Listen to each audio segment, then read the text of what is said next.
Buenos días, hermanos. Los saludo en el nombre del Señor. Vamos a abrir la Biblia en el libro de los Hechos, capítulo 24. Vamos a leer desde el versículo 24 hasta el versículo 27.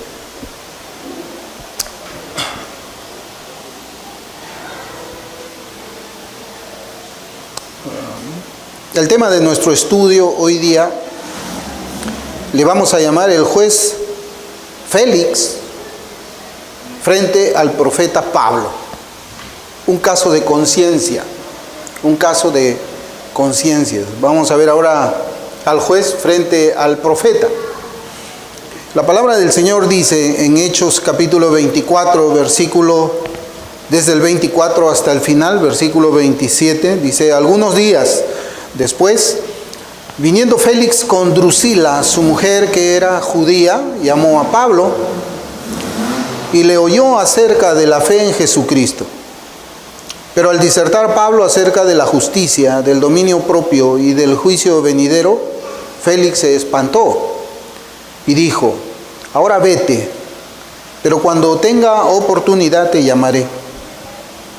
Esperaba también con esto que Pablo le diera dinero para que le soltase, por lo cual muchas veces lo hacía venir y hablaba con él. Pero al cabo de 2 años recibió Félix por sucesor a Porcio Festo, y queriendo Félix congraciarse con los judíos, dejó preso a Pablo. El Señor bendiga su palabra. Y hace 2 domingos, hermanos, estuvimos estudiando en esta escuela dominical acerca de Tértulo,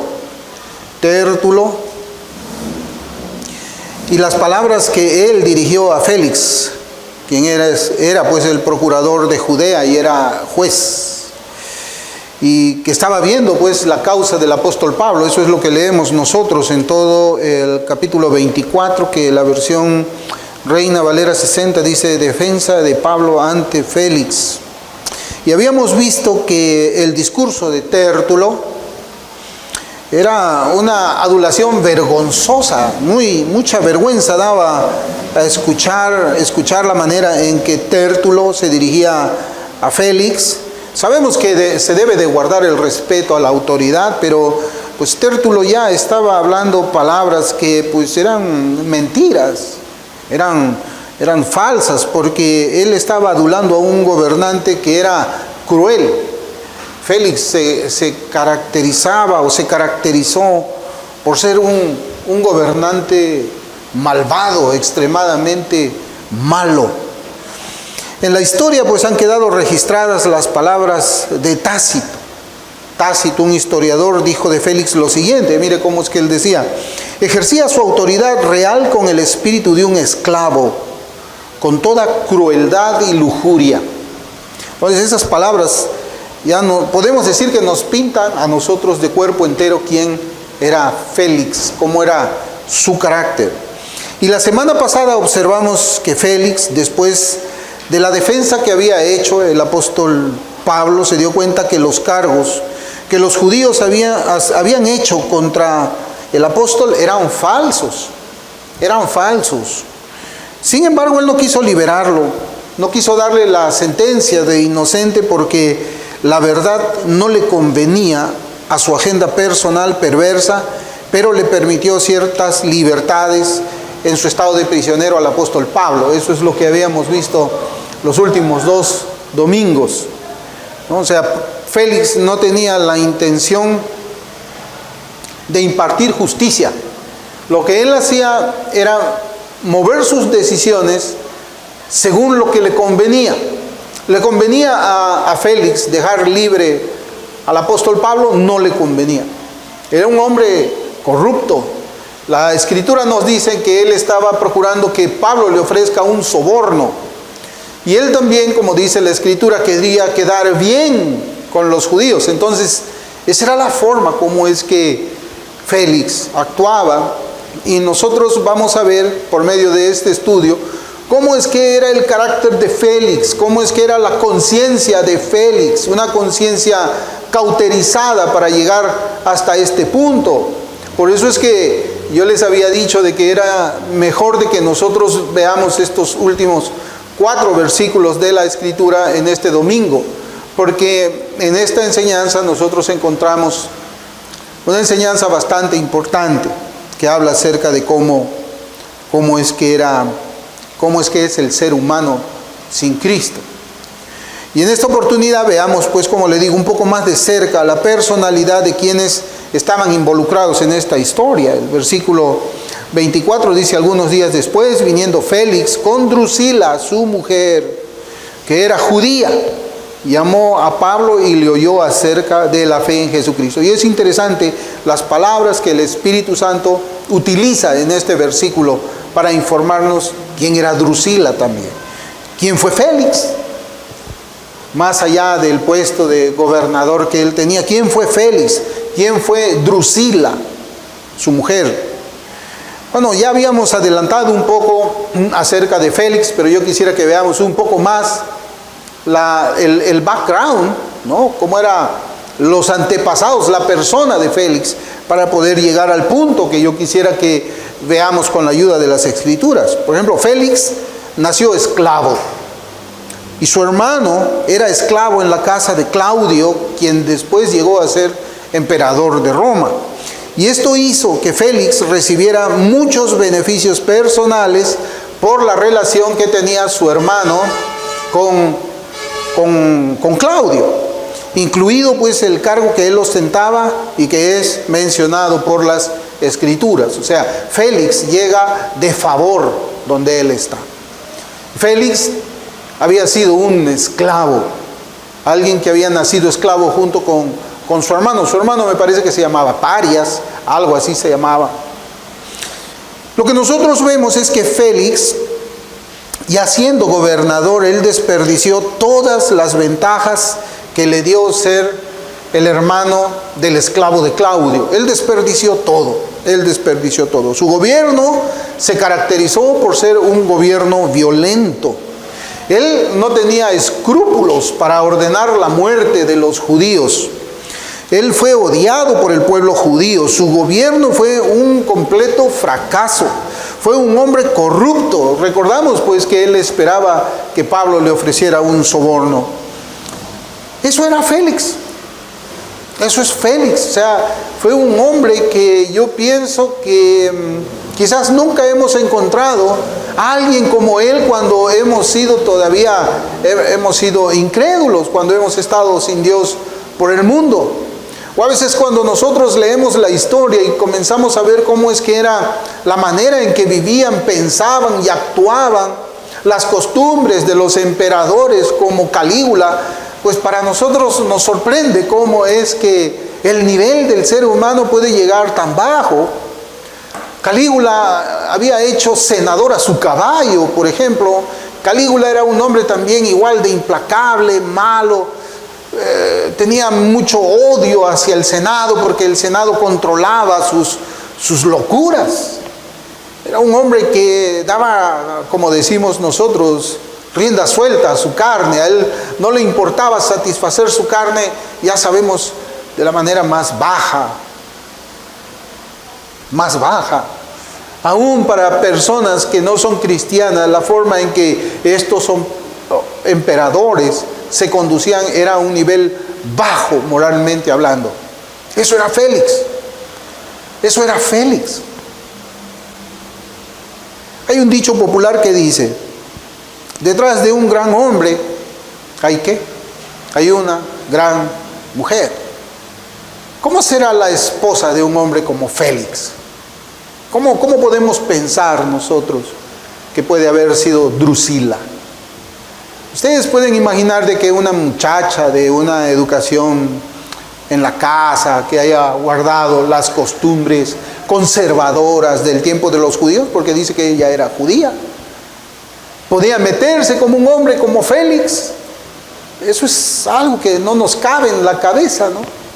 Nosotros vemos que generalmente, como dice el dicho, detrás de un buen hombre hay una buena mujer, aún dentro del ambiente de los incrédulos. Sabemos que un creyente se casa con una mujer que es creyente, y una mujer que es creyente va a buscar también a un hombre que ha sido redimido por el Señor, un hombre que teme a Dios. Eso es generalmente lo que son los principios de la Escritura cuando un hombre busca a una mujer o cuando una mujer busca a un varón para el matrimonio. ¿Y en el mundo cómo es? En el mundo por lo general pues uno está de repente en el ambiente donde uno se está moviendo, es que conoce a quien va a ser su esposa, ¿no? Generalmente es así, pero ¿qué mujer podría estar detrás de un hombre como Félix? ¿Qué mujer? Drusila. Drusila era también una mujer perversa, a todas luces. El linaje de Drusila era un linaje que se caracterizaba también por la maldad. La maldad. Miren, Drusila era la nieta de Herodes el Grande, quien mató a una de sus esposas, mató también a 3 de sus hijos, y él hizo él ordenó la muerte de los bebés nacidos en Belén en su intento de matar a Cristo. Ustedes recordarán esa historia del Herodes que recibió la visita de los sabios del oriente, y como los sabios se fueron por otro camino, ¿él qué hizo? Mandó matar a todos los bebés varones menores de 2 años. ¿Qué hombre hace eso? ¿Qué ser humano puede mandar? El aborto de una mujer nos sorprende, pero hacer un holocausto, una muerte de una multitud de niños, ¿qué hombre puede ordenar eso? Eso nos sorprende. Ese hombre era el abuelo de Drusila. Ese era el abuelo.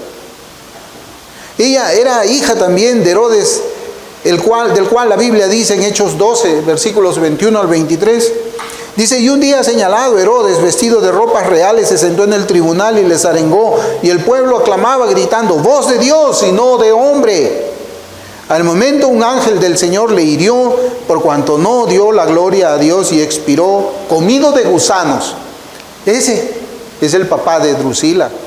Era un hombre soberbio hasta con Dios, lo que le hizo pues merecedor del juicio divino.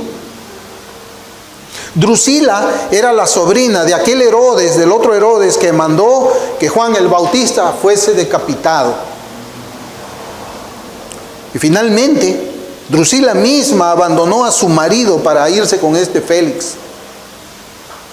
Aún sabiendo que Dios prohibía tal adulterio en su ley, a ella no le importaba pecar contra esa verdad, contra la ley de Dios, porque eso le convenía a sus planes personales también. Así que, hermanos, este era un matrimonio sumamente malvado. Ellos eran tal para cual. Un hombre ruin, casado o tenía por mujer a una mujer ruin, a una mujer que no temía a Dios. Y yo me ponía a pensar, hermanos, ¿cómo es que una pareja de matrimonio puede llegar hasta ese nivel de maldad? Convivir con la maldad, gobernar con maldad, aprobar la maldad. ¿Qué matrimonio es ese? Bueno, hemos visto también otros matrimonios como el de Ananías y Zafira, por ejemplo, en Hechos 5, donde ellos se ponen de acuerdo también para mentir al Espíritu Santo. Para mentir al Espíritu Santo. Ese es un matrimonio malvado, es un matrimonio que tampoco temía al Señor. Pero igual también vemos en las Escrituras matrimonios piadosos. Vemos el matrimonio de Aquila y Priscila. Vemos el matrimonio de los padres de Juan el Bautista. Eran hombres justos. Pero este matrimonio en especial, era un matrimonio donde 2 seres sumamente malvados se habían unido como marido y mujer. Vemos ahora, hermanos, que Félix llama a Pablo, posiblemente para facilitar la oportunidad de pedirle un soborno, como decimos, a cambio de su libertad. Y lo hizo muy posiblemente bajo el pretexto de querer escuchar un poco más acerca de la fe en Jesucristo. Fíjense que yo he conocido también, hermanos, hombres malvados que se han acercado a mi persona, a mi casa, con fines que absolutamente no son nada piadosos, aprovechando el Evangelio para sacar ellos alguna ventaja. Yo recuerdo mucho de un señor que cuando estuvimos predicando en la calle, estábamos en esa oportunidad con mi esposa, Marcelo se llamaba, no sé si alguno de ustedes llegó a conocer a Marcelo. Marcelo se acercó llorando después de la predicación que yo había hecho en la calle, dijo de que él estaba arrepentido, que se veía como pecador, que había sido un homicida, que había estado en la cárcel y que él estaba buscando corregirse y todo eso. Hermano, todo eso era mentira. Al hombre lo invité a mi casa, se robó un libro cristiano que yo tenía, se robó también una Biblia y a mí me engañó, hermanos, de tal manera que yo prácticamente le di el alimento que teníamos en la casa, quité la frazada que teníamos en nuestra cama, se lo di todo. Hermanos, se descubrió que ese hombre era un mentiroso. Pero se aprovechó del Evangelio. Se aprovechó del Evangelio. Por ahí yo tenía unas fotos con él y lo habíamos visto con mi esposa. Y yo decía, tan ingenuo he sido yo que este hombre se acercó a mí. No pude notar inmediatamente que estaba usando el Evangelio para sacar una ventaja con sus mentiras para él. Ese es el caso de Félix y de Drusila posiblemente. Le habrían dicho, Pablo, queremos escuchar el Evangelio, queremos escuchar el mensaje de salvación, pero mentira. Lo que él posiblemente estaba haciendo es buscar una oportunidad para que Pablo le diga a Félix, te doy, ¿sabes qué? $1,000 y ya, déjame libre. Esa es la razón, hermanos, por la cual nosotros, habiendo visto cómo es que había sido esta conducta de Félix, podemos dudar que él haya tenido un verdadero deseo de escuchar la palabra de Dios. Un verdadero deseo. Por eso el versículo 24 dice, algunos días después, viniendo Félix con Drusila, su mujer, que era judía, llamó a Pablo y le oyó acerca de la fe en Jesucristo. Ahora vemos de que Pablo estaba delante de Félix, estaba delante de Drusila. ¿Cómo usaríamos nosotros esa oportunidad estando en las sandalias de Pablo? Pablo estaba con cadenas posiblemente. Pablo estaba sucio, con su ropa sucia, él estaba en una prisión. Y delante de él estaba el hombre que tenía el poder civil para darle autoridad. ¿Cómo usaríamos cada uno de nosotros esa oportunidad? Es una audiencia privada con el juez que está viendo su caso. De repente te hubieras defendido. Le hubieras dicho, Félix, ¿sabes qué? Mira, yo soy inocente, quiero aprovechar esta oportunidad que estamos a solas. Yo soy inocente, ya te hice el relato de cómo es que fueron los hechos. Yo en ningún momento, y como te habrás dado cuenta, soy culpable de todas esas cosas que ellos me... Tú lo hubieras hecho así. Hubieras aprovechado ese momento a solas con el juez para hablarle de esa manera. O tal vez hubieras criticado a tus acusadores. Estando con Félix, solo le hubieras dicho, Félix, mira, esos hombres ya mataron al Señor Jesús sin ningún cargo válido. Ellos son mentirosos. O sea, comenzar a echarle, como decimos nosotros, tierra. No, usaríamos nosotros eso. Claro, y echarle tierra, no en un sentido pecaminoso, sino decir la verdad de ellos. Decir la verdad, cómo es que se estaban confabulando para conseguir una pena de muerte para Pablo. Te hubieras hablado mal de ellos, o sea, hablar la verdad de ellos era pues decir quiénes eran ellos. O le hubieras predicado el Evangelio como lo hizo Pablo. Aquí vamos a ver la conciencia de estos tres actores: la conciencia de Félix, la conciencia de Drusila y la conciencia del apóstol Pablo. Lo que esta pareja, Félix y Drusila, no esperaba era que el prisionero se iba a convertir en el juez de ellos. Pablo sabía que su vida estaba en las manos de Dios y no en las manos de Félix, y que Félix no podía hacerle nada si Dios no se lo permitía. El versículo 25 y de Hechos 24 dice: pero al disertar Pablo acerca de la justicia, del dominio propio y del juicio venidero, Félix se espantó y dijo: ahora vete, pero cuando tenga oportunidad te llamaré. Hermanos, acá vemos que Pablo va directamente a los pecados de ellos.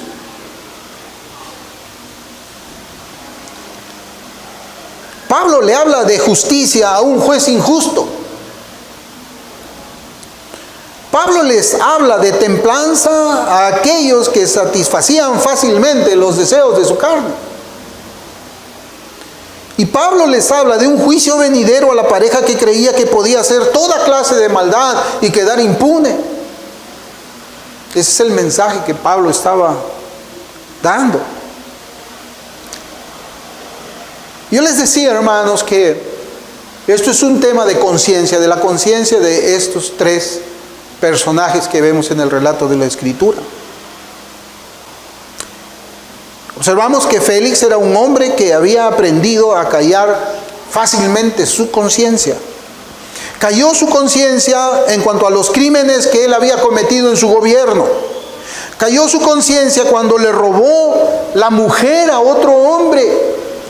Cayó su conciencia cuando ella le decía, su conciencia le decía que Pablo era inocente.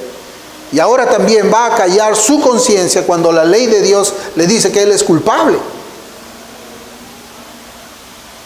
Sin lugar a duda que el miedo invadió todo el ser de este personaje cruel, malvado, vanidoso.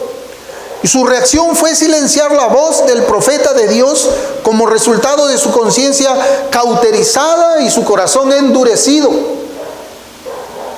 La Biblia nos enseña de un estado en el que el hombre, siendo preso, no busca la libertad. Un estado en el que, sabiendo que como pecador merece el castigo eterno, no se humilla por clamar perdón. Su conciencia estaba cauterizada y su corazón estaba endurecido. Hermanos, qué terrible, ¿verdad? Es una situación, usted puede imaginar a Félix. A ese hombre ya no le afectaba nada, nada. Era un hombre duro. Era un hombre que parecía que no tenía sentimientos. Calculador en extremo. Más frío que el hielo, más duro que una piedra. Nada le conmovía a él. Esta manera de predicar no solamente, hermanos, es necesaria en las calles, sino también se necesita dentro de la iglesia. Ya nadie predica acerca de la ética cristiana que se enseña en la palabra de Dios. Son muy pocos los púlpitos que hablan de eso. La iglesia se va pareciendo cada vez más al mundo. Los llamados cristianos actúan con injusticia y no pasa nada. Sus conciencias no les remuerden. Siguen ahí fríos. A pesar de las iniquidades, las mundanalidades en las que ellos viven, permanecen tranquilos. Aunque ellos están buscando su propio beneficio, callan la verdad o la tuercen para limpiar sus caras ensuciadas por el pecado. La iglesia se está convirtiendo en una iglesia que no tiene templanza. No tiene templanza, sino que busca satisfacer sus deseos carnales bajo la excusa que Dios no prohíbe explícitamente sus actos mundanos. Es necesario recordar a la iglesia de hoy las palabras del apóstol Pedro en 1 de Pedro capítulo 4 versículos 17 al 19. Mire cómo es que dice la Escritura. Dice: porque es tiempo de que el juicio comience por la casa de Dios. Y si primero comienza por nosotros, ¿cuál será el fin de aquellos que no obedecen al evangelio de Dios? Y si el justo con dificultad se salva, ¿en dónde aparecerá el impío y el pecador? De modo que los que padecen según la voluntad de Dios encomienden sus almas al fiel Creador y hagan el bien. Hermanos, estamos viviendo nosotros un tiempo en que se habla de una iglesia liberal. Una iglesia liberal. La iglesia dice, pero ¿Dios acaso prohíbe que yo vaya a los bailes? ¿Dónde dice que yo no puedo ir a los bailes? Entonces, si Dios no lo prohíbe, pues yo puedo asistir a los bailes. Y vemos ahí a muchos que han hecho profesión de fe en los bailes. Y comienzan a buscar vacíos y vacíos en la palabra de Dios. Hay otros todavía que son más audaces y predican acerca del cristiano carnal. ¿Y quién es un cristiano carnal? Cristiano carnal es uno que hizo su oración. Le dijo, Señor, entra en mi corazón. Posiblemente derramó unas cuantas lágrimas mientras estaba haciendo su oración y confesando su pecado. Pero después, ¿cómo vive? Camina como el mundo, vive como el mundo, le gusta lo que al mundo le gusta, habla como el mundo. Y vamos a decir que es cristiano. El mensaje de Pablo es un mensaje necesario también para la iglesia de nuestros días. El mismo mensaje que predicamos en la calle, para que el pecador se vuelva de sus pecados al Dios vivo, al Dios santo, al Dios justo, es el mensaje que se tiene que hacer también en la iglesia. Porque se está predicando un evangelio que no es el que predicaban los apóstoles. Como a Félix, a mucha de la iglesia profesante, no le agradaría una predicación que descubra sus pecados, sus carnalidades, sus iniquidades, sus rebeliones, su mundanalidad. Como Félix, esta iglesia complaciente le dice a los profetas del Señor, ahora vete. Eso es lo que dijo Félix. Después que él se espanta de las acusaciones que el evangelio estaba confrontando su vida, le dijo, anda, vete. La iglesia de hoy también dice a los profetas de hoy, anda, vete, no quiero escuchar ese mensaje. Es un mensaje muy pesado. Pues ¿qué? Como cristiano no tengo libertad. Todo es religión. Todo es reverencia a Dios. Todo es santidad. Pues sí, todo es santidad. Todo es religión. Todo es sometimiento a la palabra de Dios. El Señor Jesucristo dijo, el que quiere seguirme a mí, que tome su cruz cada día y que me siga. Toma tu cruz, muere a ti mismo. Muere a ti mismo. Yo estaba leyendo, hermanos, un libro donde se hablaba acerca de la llenura del Espíritu Santo. Y en ese libro había una pregunta que era crucial y decía, ¿tú quieres ser lleno del Espíritu Santo? Disculpa que yo te haga esta pregunta, pero yo te pregunto, ¿tú quieres ser lleno del Espíritu Santo? Entonces tienes que entregar tu cuerpo en sacrificio vivo.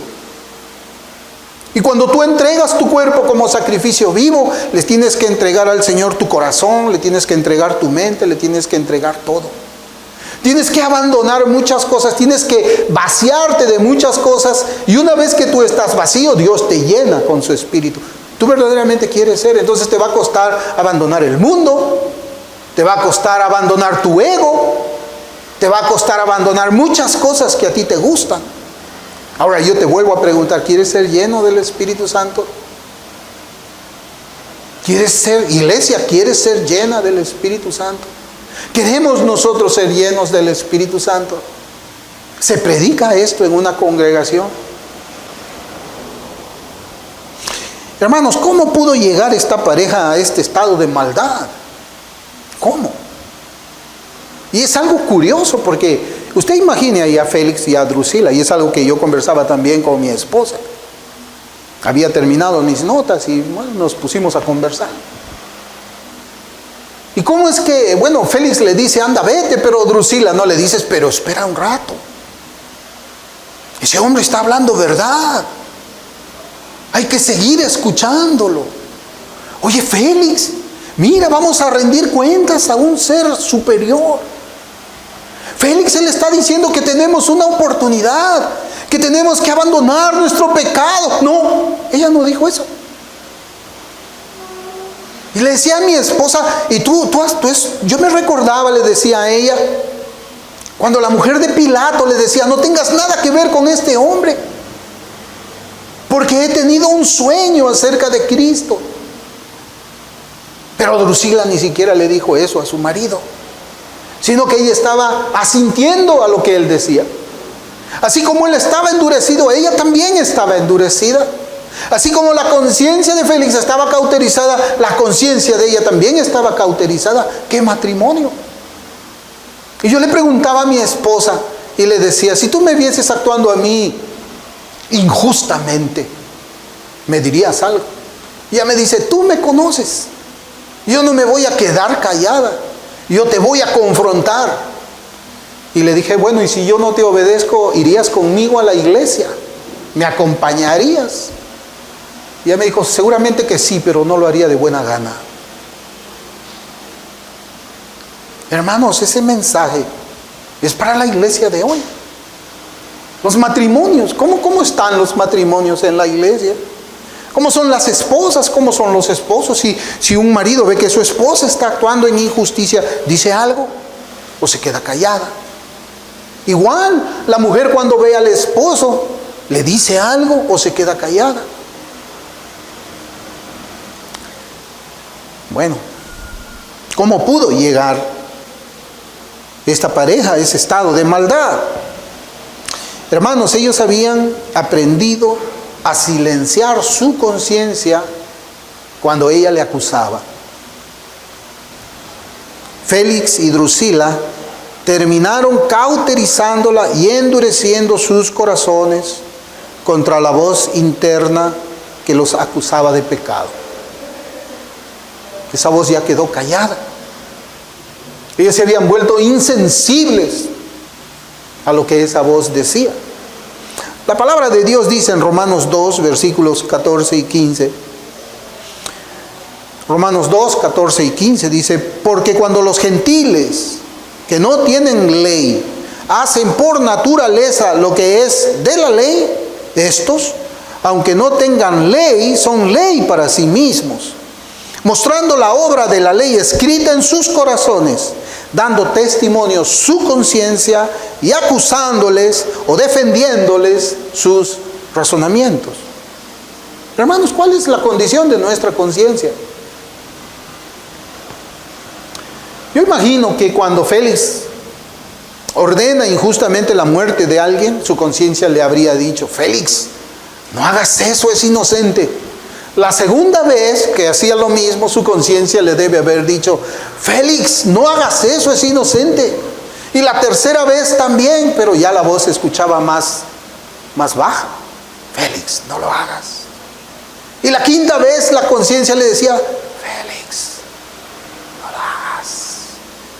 Y la 15ª vez simplemente la conciencia ya no hablaba. La había cauterizado, hermanos. ¿Cuál es la condición de nuestra conciencia? Pablo escribe en 2 de Timoteo, capítulo 1, versículo 3, él dice, doy gracias a Dios, al cual sirvo desde mis mayores, con limpia conciencia, de que sin cesar me acuerdo de ti en mis oraciones noche y día. La versión King James dice una conciencia pura. En inglés no dice una conciencia limpia, sino dice una conciencia pura. Pura. ¿Usted entiende lo que es pureza? Y de la misma forma, cuando el apóstol Pablo dice aquí en Hechos 23:1, dice, entonces Pablo, mirando fijamente al concilio, dijo, varones hermanos, yo con toda buena conciencia he vivido delante de Dios hasta el día de hoy. O sea, ahí también dice, he vivido con una conciencia pura, pura. Por eso hay que tener cuidado cuando hablamos de la conciencia en nuestros días. ¿Por qué? Porque la conciencia no es la palabra de Dios. No es la palabra de Dios. Aunque la conciencia nos acusa o la conciencia nos defiende, la conciencia no es la palabra de Dios. Cuando Pablo perseguía a la iglesia, ¿lo hacía de buena conciencia? Sí, lo hacía de buena conciencia. Su conciencia no le acusaba. Él creía que estaba haciendo lo correcto. Y él actuaba, él cuando decía, cuando yo capturo a los cristianos, yo estoy sirviendo al Dios de Abraham. Su conciencia no le acusaba. Y él pensaba de esa forma. Por eso es que yo le digo, la conciencia no es la palabra de Dios. No es la palabra de Dios. Y no necesariamente todo lo que hacemos y donde la conciencia no nos redarguye significa que lo que hacemos es bueno.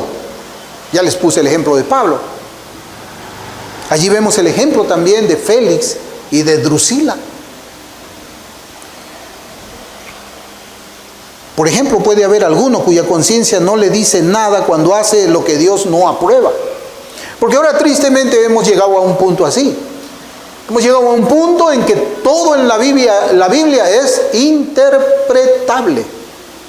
Todo es interpretable. Ahora ya no se habla de lo que Dios manda, sino lo que Dios no prohíbe.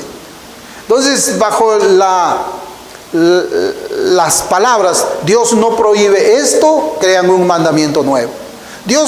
Hermanos, Dios no prohíbe muchas cosas de una manera directa. ¿Dónde dice en la Biblia que un cristiano no puede fumar marihuana, por ejemplo? ¿Dónde dice en la Biblia? Pero por medio de la interpretación de toda la Escritura llegamos nosotros a una conclusión de que Dios verdaderamente no aprueba eso. Y si Dios no lo aprueba, pero no lo prohíbe, dicen algunos. Sí, pero yo digo, no lo aprueba. No lo aprueba. Porque algunos dicen, bueno, cristianos, reformados, dicen, bueno, si la ley aprueba el consumo de marihuana en algunos estados de los Estados Unidos, podemos fumar marihuana los cristianos. Y eso, hermanos, está en un blog que yo estaba leyendo hace un tiempo atrás, que se llama, no recuerdo bien, pero tenía que ver algo con reformado. El pub reformado se llamaba ese blog. No sé si hasta ahora existirá.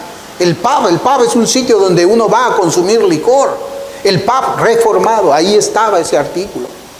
¿Dios prohíbe que un cristiano lo fume?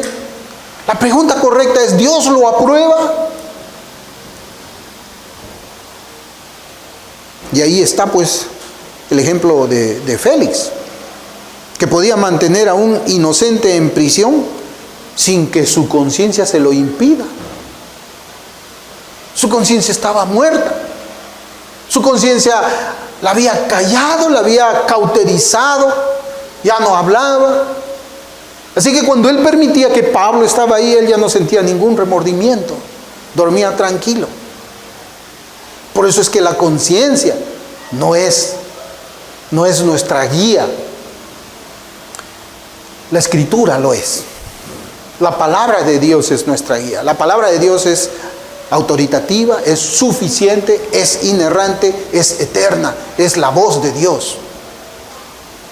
Tristemente después hay algunos pastores que enseñan diciendo, si tu conciencia no te acusa en algún acto que planeas hacer o que ya estás haciendo, entonces sigue adelante. A ver, a Félix díganle igual. O a Pablo cuando mataba a los cristianos también. Si tu conciencia no te dice nada, sigue matando a los cristianos. El diccionario bíblico dice de la conciencia lo siguiente: es una facultad interior de la mente que juzga la rectitud moral de los pensamientos, las palabras y las acciones, independientemente de los deseos o las inclinaciones de la persona. Y como dice la Escritura, la conciencia te acusa o te defiende. Eso es lo que debe hacer una conciencia que es sana. La Biblia habla de una conciencia sana.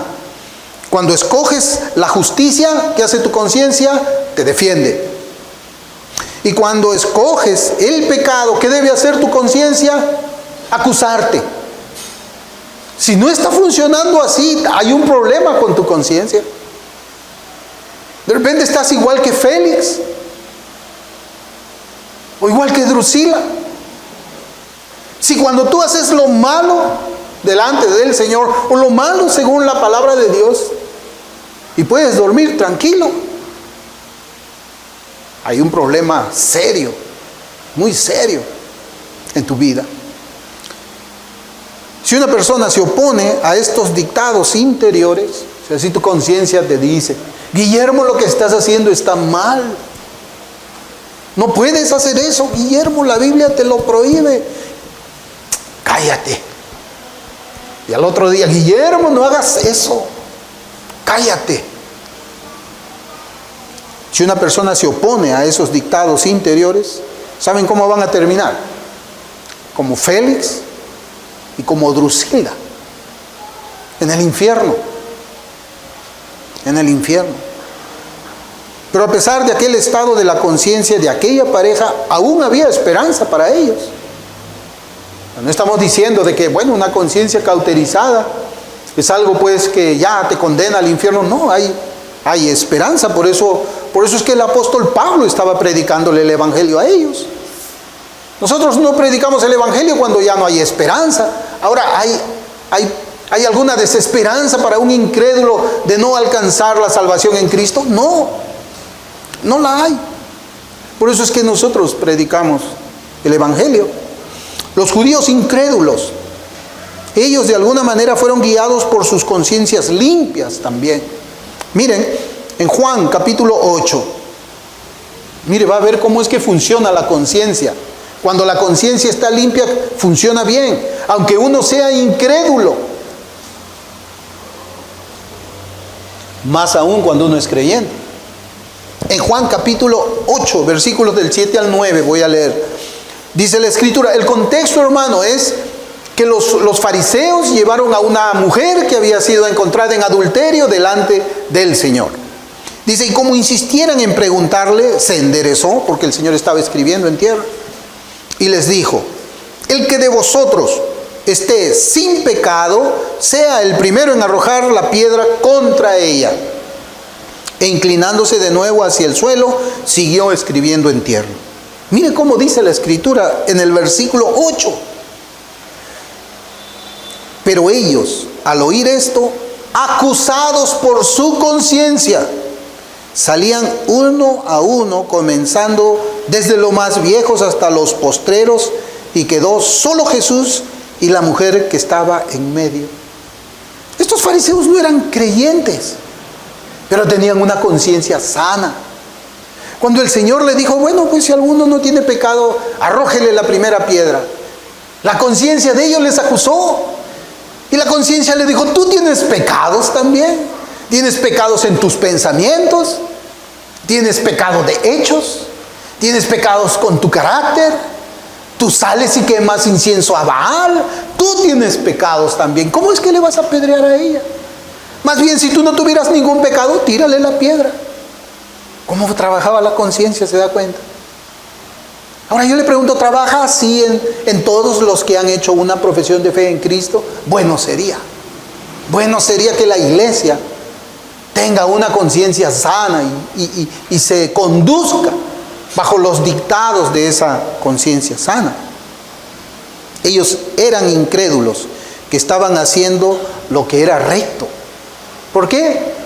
Porque tenían una conciencia limpia. ¿Y qué hubiera pasado si estaba Félix ahí, con Drusila? Seguro que ellos sí tiraban la piedra a la mujer. ¿Por qué? Porque ellos no tenían una conciencia limpia. A pesar de todos sus pecados, las palabras de Cristo hubiesen entrado por este oído y hubiese salido por este apedreamiento. 1 Corintios capítulo 4, versículo 4 dice, porque aunque de nada tengo mala conciencia, mira ahora cómo habla de una mala conciencia, no por eso soy justificado, pero el que me juzgue es el Señor. Aquí lo que está diciendo Pablo es, bueno, tu conciencia funciona bien, la obedeces cuando te dice que no hagas eso, que eso está mal, estás actuando así porque el Señor ha puesto en tu corazón su ley y tu conciencia te acusa, te defiende, te redarguye, te reprime, te aprueba también. Pero por eso no significa que tú estés justificado. O sea, una buena conciencia no te salva. No te salva, no te convierte en justo.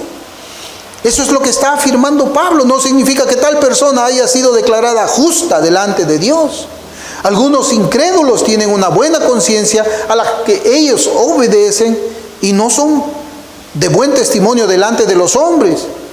O son de buen testimonio delante de los hombres, pero no son de buen testimonio delante de Dios. No son. Para que nuestra vida pues sea de buen testimonio delante de Dios es necesaria la conversión del pecador. Por eso Hebreos capítulo 9, versículo 14, mire cómo habla de la conciencia. Dice, cuanto más la sangre de Cristo, el cual mediante el Espíritu eterno se ofreció a sí mismo sin mancha a Dios, limpiará vuestras conciencias de obras muertas para que sirváis al Dios vivo. Aquí habla de qué cosa: expiación. Y el efecto de la expiación en la conciencia. Por eso es que no puede haber un creyente que actúe impíamente. Si hay uno que se llama cristiano, hace lo malo y su conciencia no le dice nada, pues los beneficios de la expiación no han llegado a él. Es incrédulo, aunque se llame creyente. Por sus frutos los conoceréis.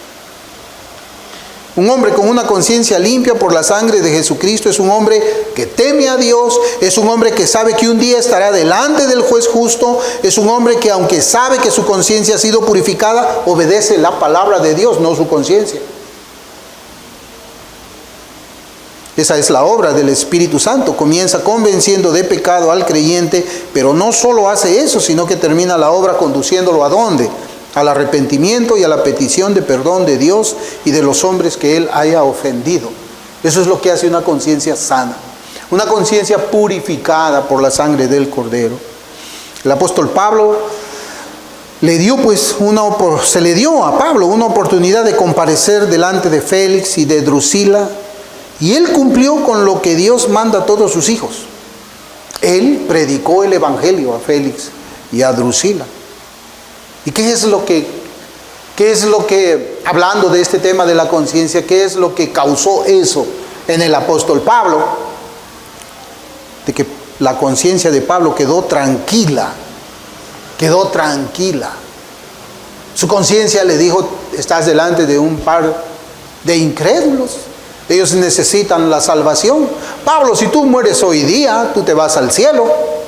Pero si ellos mueren hoy día, ellos se van al infierno. Así que no pienses en tu libertad, piensa en esos pecadores que están delante tuyo. Todo eso debe haber pasado por la cabeza del apóstol Pablo. Y él no escogió defenderse, no escogió acusar a sus acusadores, escogió predicar el evangelio. Y así él tuvo una conciencia limpia.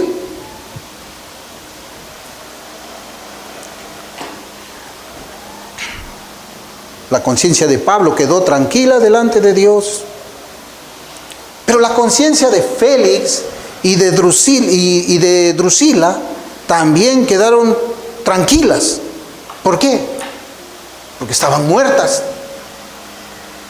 La conciencia de Félix y de Drusila tenían paz, pero la paz del cementerio, la paz de los muertos. La paz de los muertos, esas conciencias estaban cauterizadas y nada las podía conmover. Cuando cumplimos nuestros deberes bíblicos, nuestra conciencia estará bien delante de Dios y delante de los hombres, pero cuando no lo hacemos, nuestras conciencias deben acusarnos. ¿Y qué hacemos en ese momento? ¿Qué hace un creyente cuando su conciencia le acusa? Hay dos opciones. La primera es obedecerla y arrepentirnos. La segunda es matarla. Matarla por medio de cauterizarla, y con eso estamos también matando nuestras almas.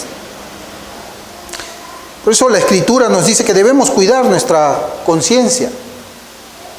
Debemos cuidar nuestra conciencia, no debemos cauterizarla, debemos escucharla.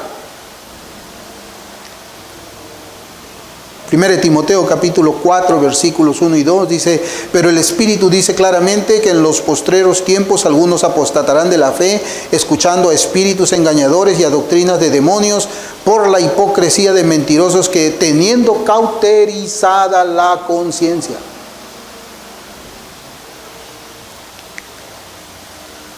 Un creyente debe decir: mi conciencia está cautiva ¿de qué? La palabra de Dios. ¿Y quién dijo eso? ¿Quién dijo eso? Mi conciencia está cautiva de la palabra de Dios. Martín Lutero, delante de sus acusadores. Mi conciencia está cautiva de la palabra de Dios. Acá habla Pablo de una conciencia cauterizada. ¿Qué es la cauterización? En los tiempos bíblicos se hacía por medio de destruir la piel, o sea, se provocaba una cicatriz con un metal muy, muy caliente, al rojo vivo. Entonces destruía la piel y destruía también los nervios. Entonces, de tal manera de que ahí ya no había nervios. Usted lo hincaba con un alfiler y no sentía nada, porque estaban muertos los nervios. Eso es cauterizar la conciencia. De tal manera pues que esa parte del cuerpo se queda insensible al dolor, insensible. Albert Barnes, cuando habla de los efectos de una conciencia cauterizada, él comenta, dice, tal conciencia existe en una mente que practicará el engaño sin preocupación, que llevará a cabo un inmenso sistema de fraude sin estremecerse, que encarcelará, azotará o quemará al inocente sin compasión, y que practicará enormes asquerosidades y disfrutará de gratificaciones sensuales bajo la máscara de la piedad. La conciencia de Félix y Drusila estaban en esa triste situación, como lo escribió Albert Barnes. Y por el contrario, hermanos, nosotros debemos seguir el ejemplo que Dios nos traza en su palabra. En Hechos 24:16 dice: y por esto procuro tener siempre una conciencia sin ofensa ante Dios y ante los hombres. Esto redundará ¿en qué? En un buen testimonio cristiano. Un testimonio que evitará que aquellos quienes no conocen a Dios nunca blasfemen contra su nombre, nunca. Y que la gracia de Dios pues nos conduzca a decir junto con el apóstol Pablo, y quiero citar este versículo ya para terminar este tema de la conciencia. Está en 2 Corintios 1:12. Dice la Escritura: porque nuestra gloria es esta, el testimonio de nuestra conciencia, que con sencillez y sinceridad de Dios, no con sabiduría humana, sino con la gracia de Dios, nos hemos conducido en el mundo, y mucho más con vosotros. Con vosotros. Vamos a orar, hermanos.